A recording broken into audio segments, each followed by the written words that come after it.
Hello, my name is Lisa Redford. I'm professor of linguistics and the current department head of linguistics here at the University of Oregon. Today, we celebrate the accomplishments of our students. They are your adult children, your brothers or sisters, or your friends. The remarks I've prepared are designed to help you appreciate what your children, siblings, or friends have accomplished in the last several years. I'm going to introduce you to the department, the discipline of linguistics, and its real-world applications. I'm then going to acknowledge the 4 graduate students who are on the cusp of receiving their PhDs in our program. First, though, let me begin by acknowledging the strangeness of these times. More importantly, let me acknowledge how difficult these past few months have been for so many people. For anyone who's lost a loved one during this crisis, our hearts go out to you.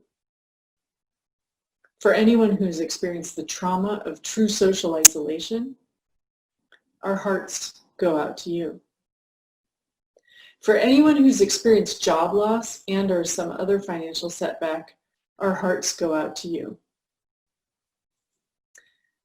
For anyone more extroverted than the typical professor, we sympathize also with the challenges that social distancing and remote learning have created for you. The linguistics faculty are fully aware of our privilege during these difficult times. To be merely stuck at home, learning quickly and on the fly to deliver a meaningful educational experience for our students remotely is our pleasure. Turning back now to the purpose of this gathering, let me begin by introducing you to our department. These last several years, your children, siblings, and friends have been part of an intellectual community that is the linguistics department at the University of Oregon.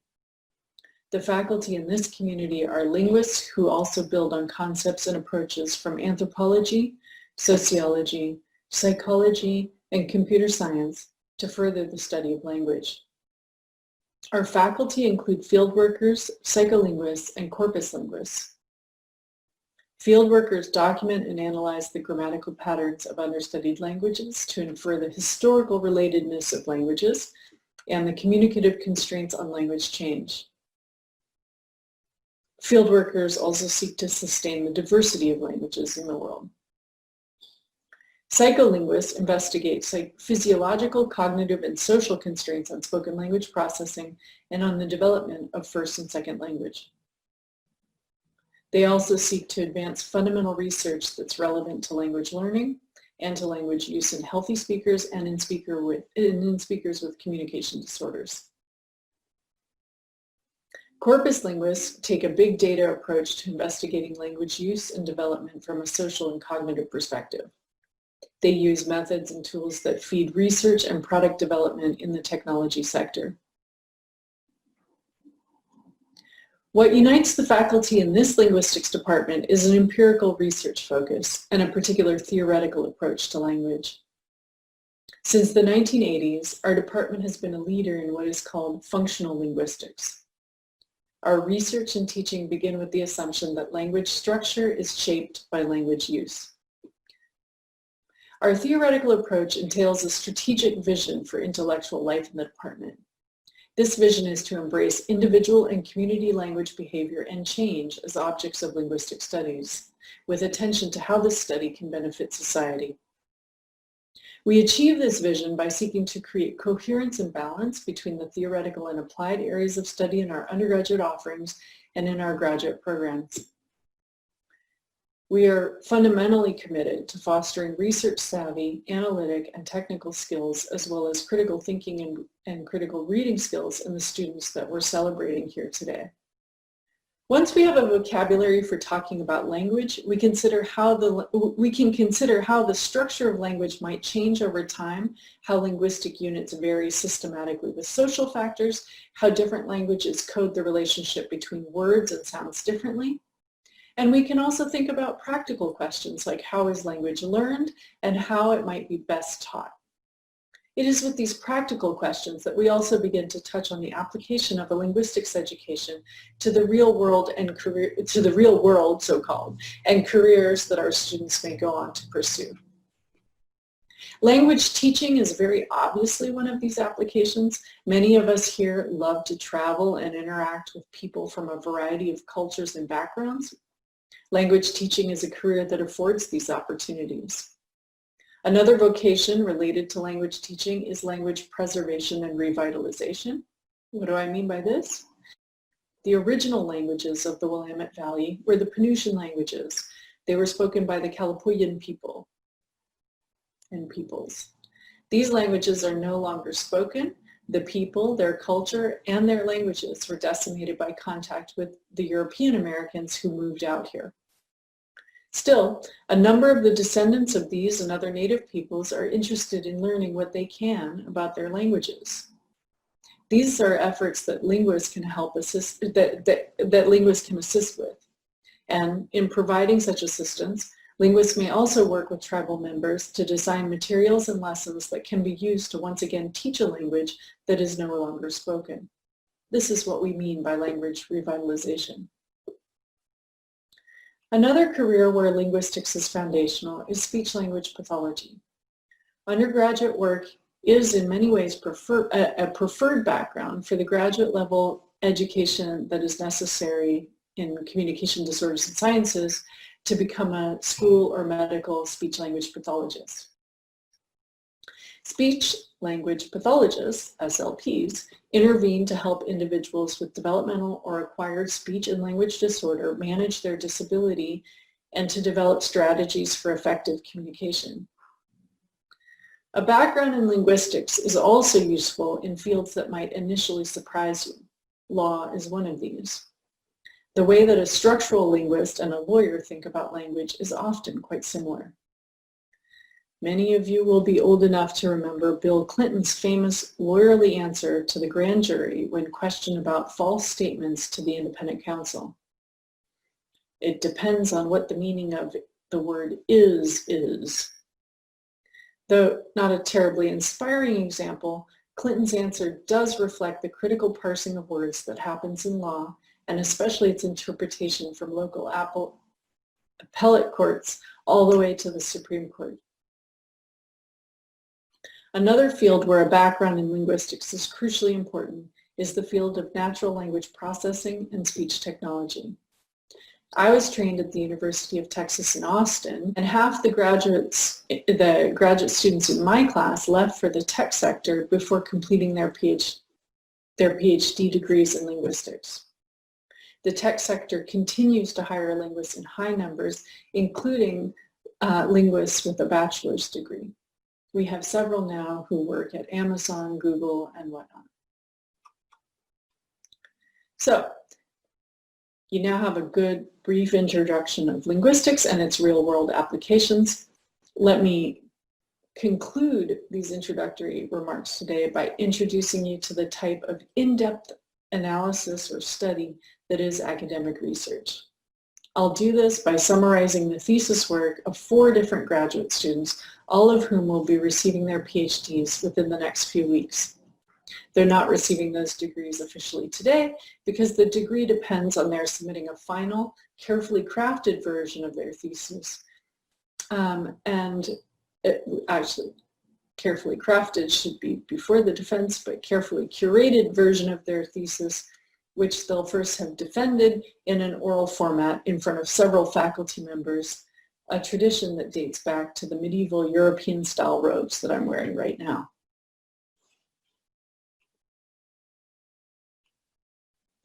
Jeffrey Calais. Jeff's thesis is titled Modeling Pausing Patterns in Adult Narrative Speech. Pausing behavior is a natural consequence of spoken language production, but a comprehensive understanding of the behavior remains elusive due to the many factors that influence pausing, including individual difference factors that are not typically measured. Thus, the goal of Jeff's study were first to quantify the systematic physiological, linguistic, and cognitive effects on pausing in narrative speech in the same group of speakers, and then to formalize a model of pausing behavior that integrated the systematic effects and individual attributes of the speakers to explain their pausing patterns in narrative speech. The results demonstrated the the cross-cutting nature of systematic language effects on pausing interact with working memory differences between that are apparent between individual speakers. Jeff's work has implications for theory as well as for practice. Speech synthesis and big data approaches for discovering atypical spoken language patterns related to disease are, for example, two areas in which basic research on pausing is applied. Misaki Kato will soon defend her thesis entitled Production and Perception of Native and Non-Native Speech Enhancements.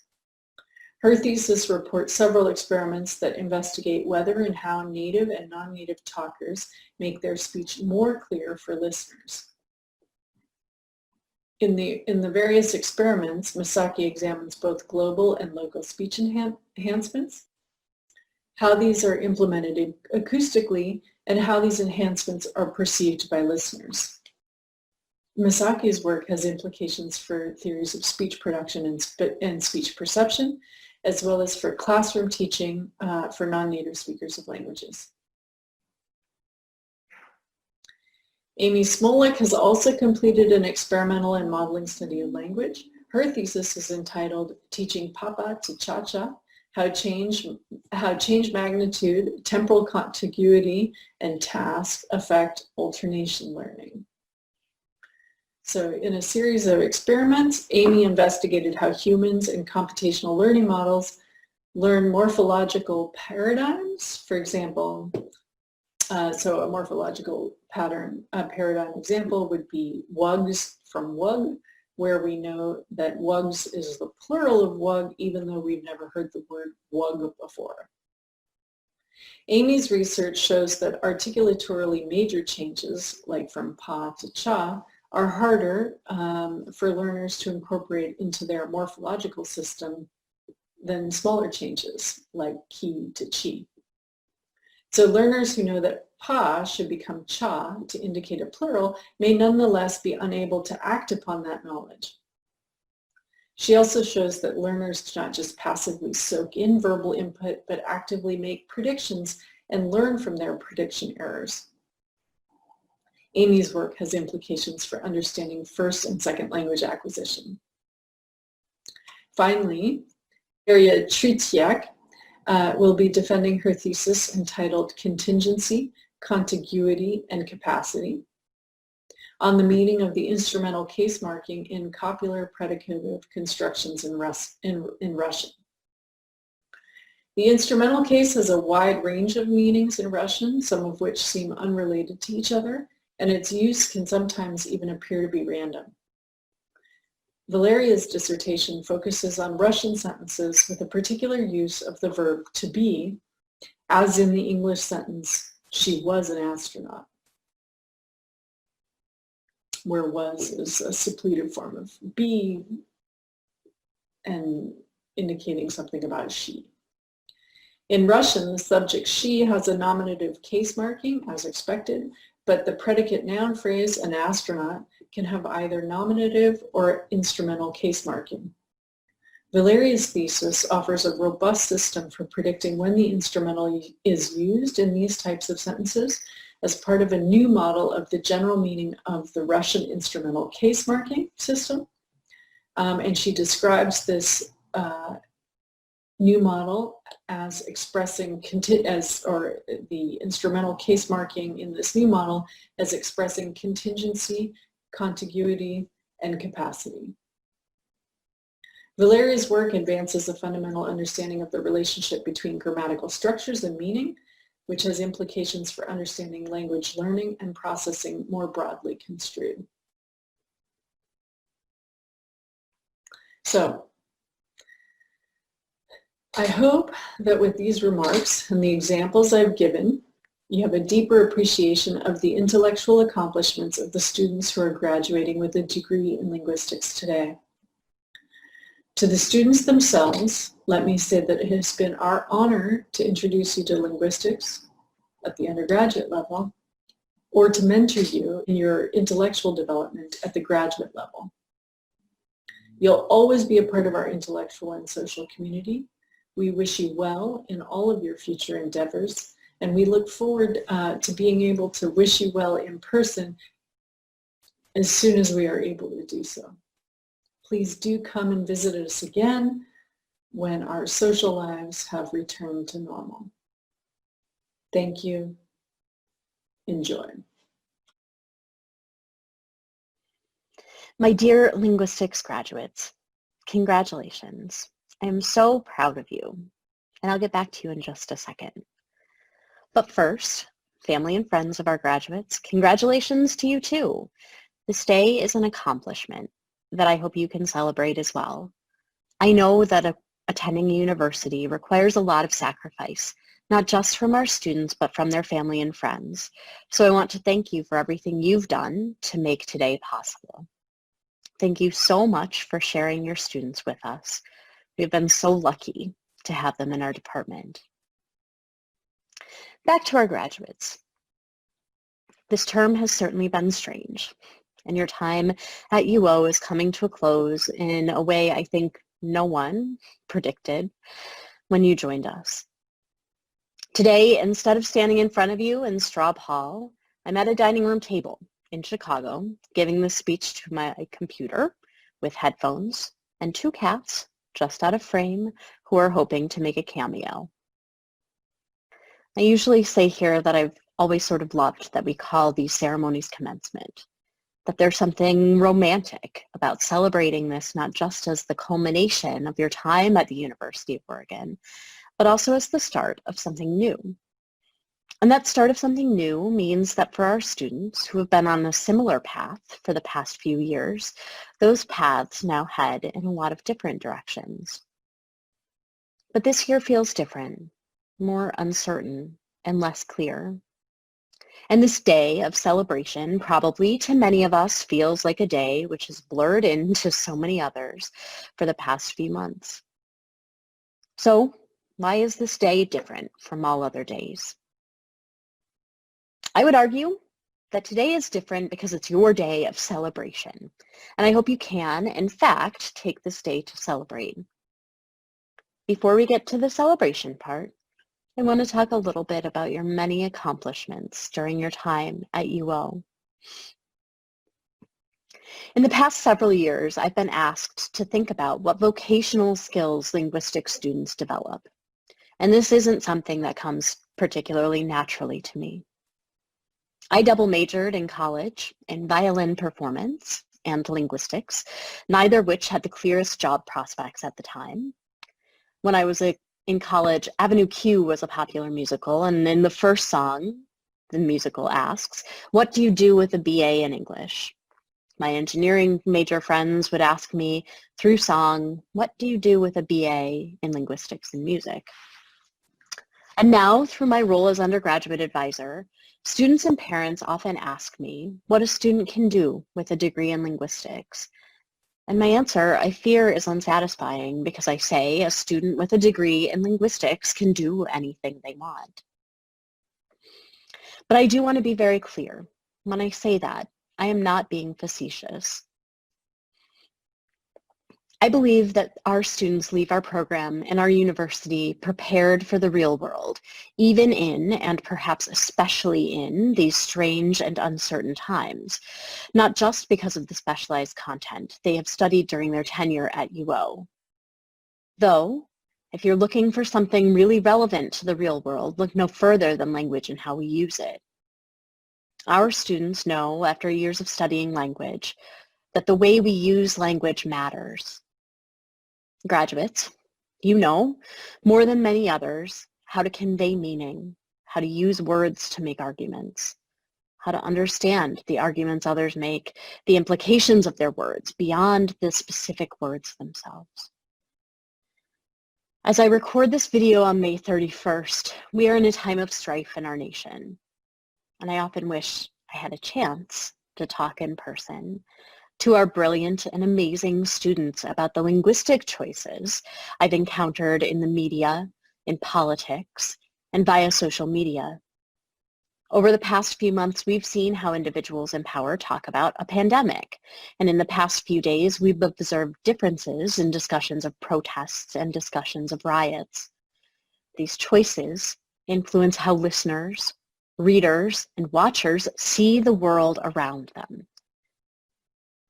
And while language can be used as a tool to divide, it can also be used as a powerful, positive tool.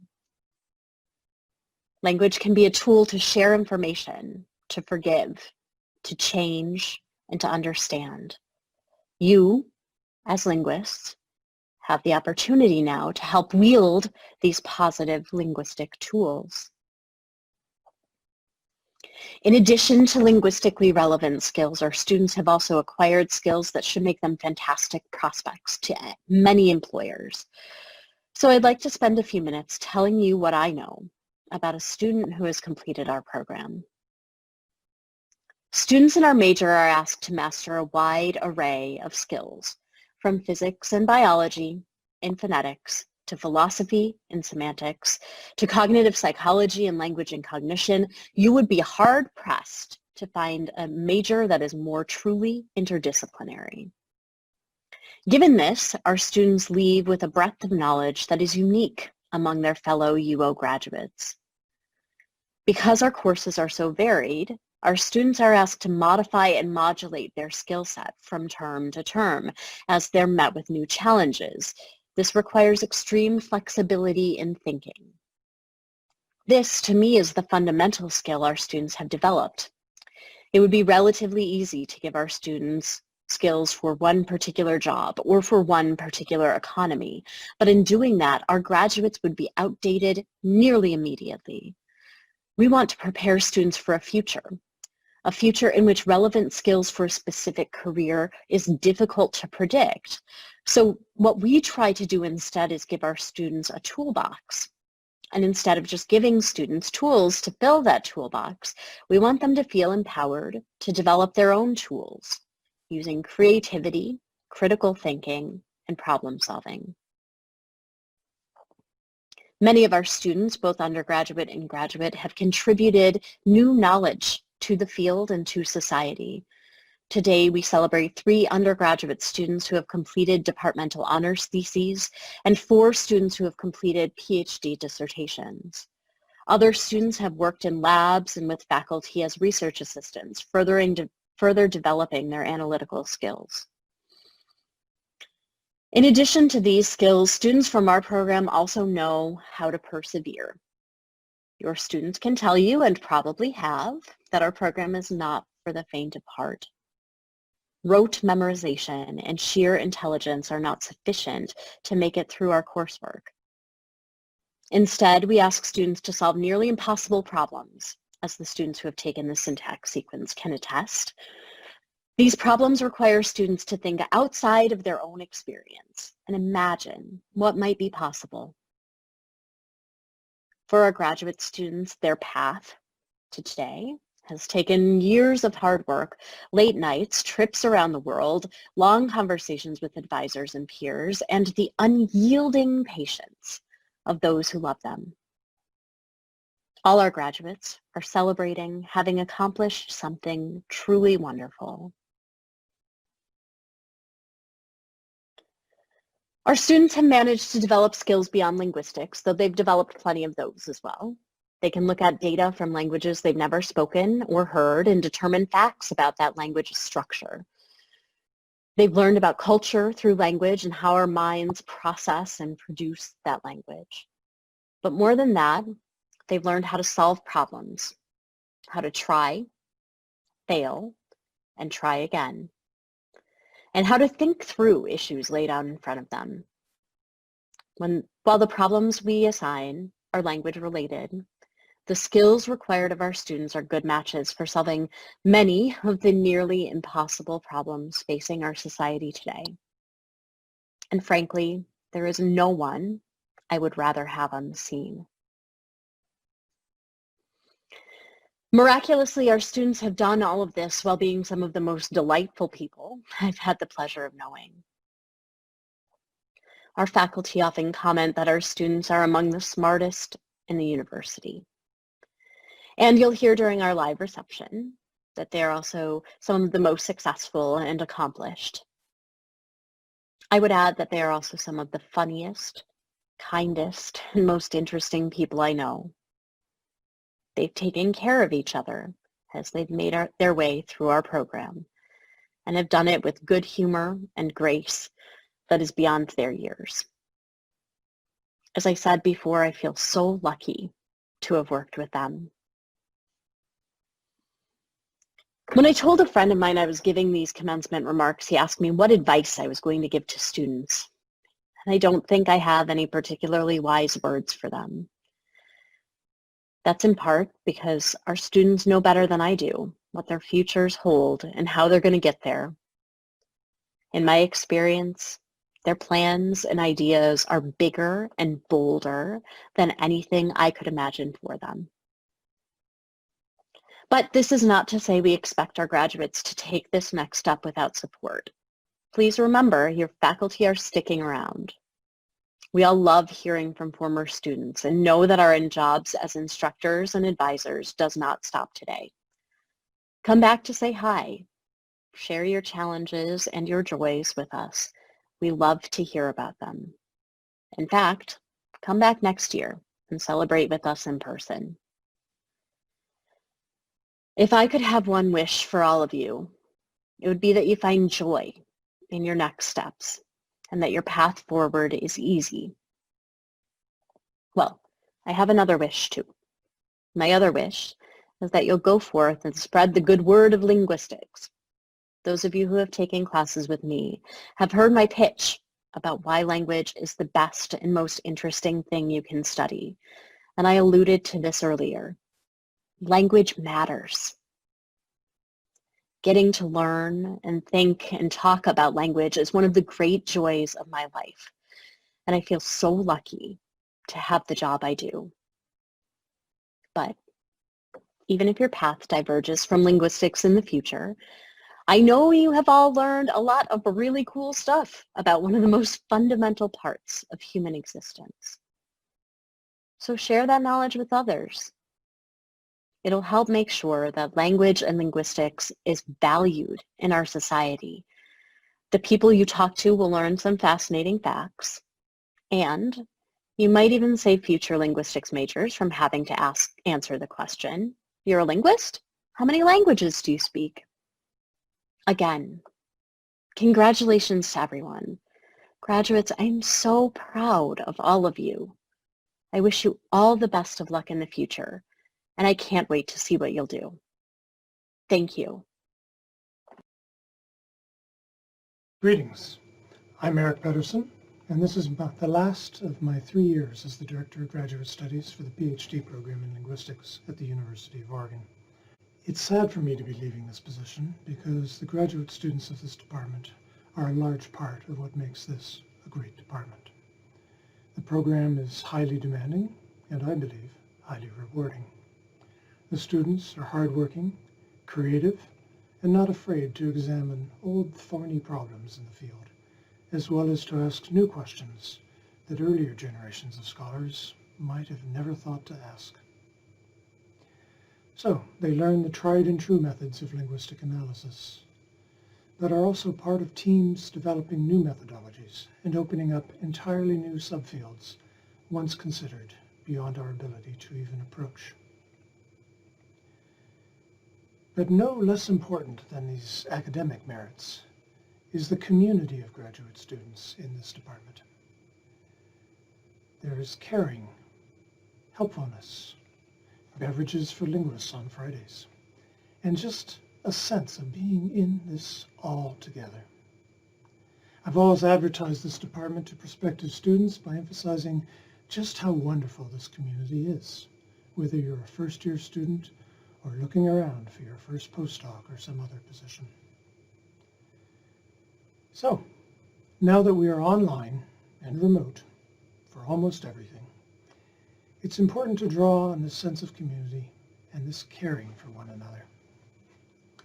So here we are, having a virtual commencement graduation ceremony to honor the students for their accomplishments and the fine ways that they have achieved those accomplishments, remotely and with social distancing, but still with commitment, pride, and community.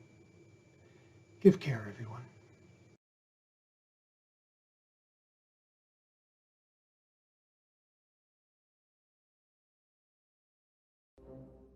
Jeff Calais, Misaki Kato, Amy Smolek,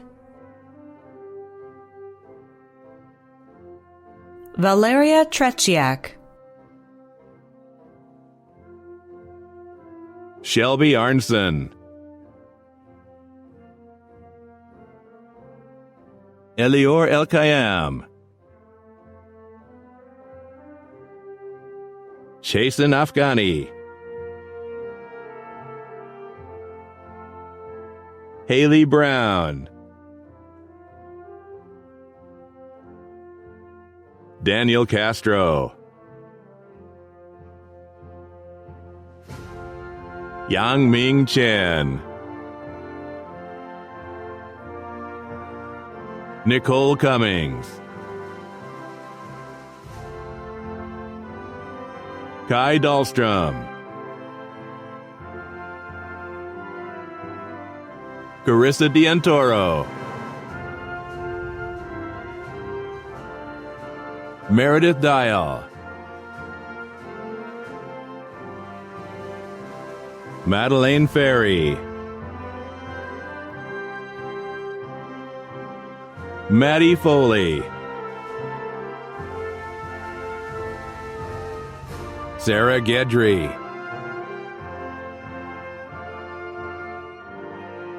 Mariah Griffith, Celine Guan, Anna Heimer, Anna Helms,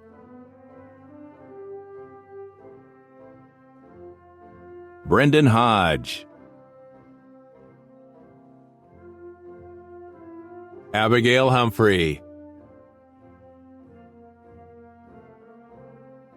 Reed Jordan, Brandon LaSala, Selena Maldonado, Banyan Olds, William Chu, Mariah Santos Gonzaga,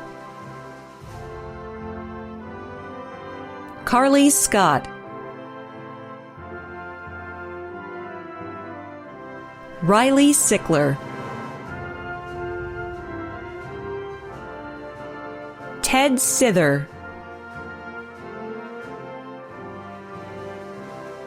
Maria Solo Diaz,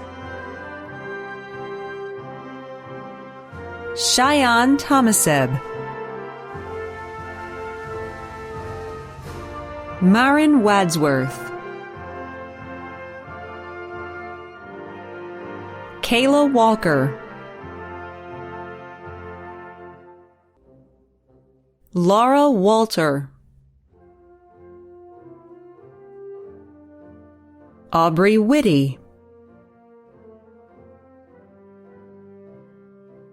Hannah Wickham,